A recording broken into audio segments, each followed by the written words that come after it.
Bine v-am găsit! Astăzi voi încerca să remediez problema unui epilator Silk Epil de la Braun XL, care, după cum se vede, a rămas blocat. Nu se mai învâr rotițele. O să încerc să desfac capul și să-l curăț prima dată.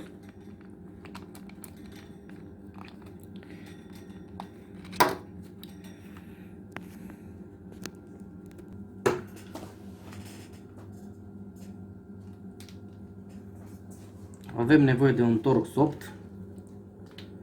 Să deschidem, să desfacem șurubul. Și pariu că e plin de păr înăuntru.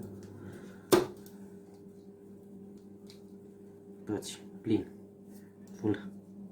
N-a fost curățat niciodată.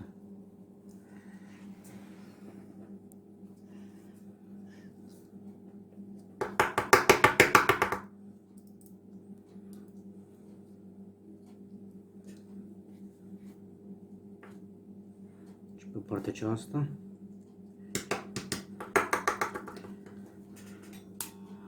Dar probabil că problema este alta.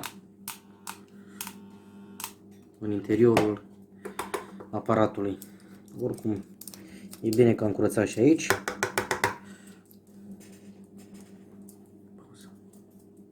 Facem, e plin de cleme. Prima dată desfacem butonii ăștia doi.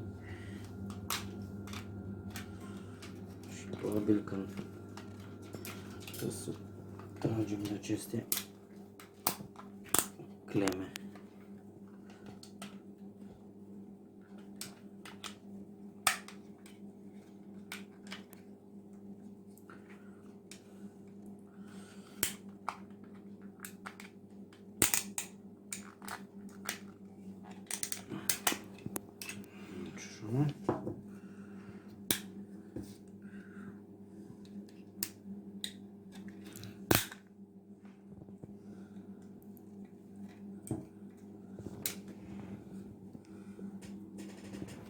L-am desfăcut, așa arată interior, după cum vedeți, are foarte mult păr și înăuntru și probabil asta este cauza blocării.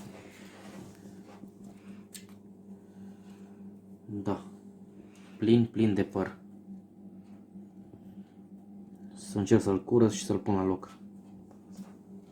Am curățat motorașul cu reductorul. Cum se vede, funcționează perfect. Cum urmează să-l asamblăm la loc.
Montăm capul la vârf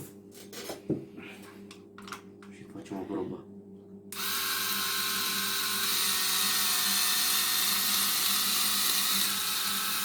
Merge și în treapta întâi și în treapta a doua. Bine. L-am reparat. Asta a fost tot, numai bine.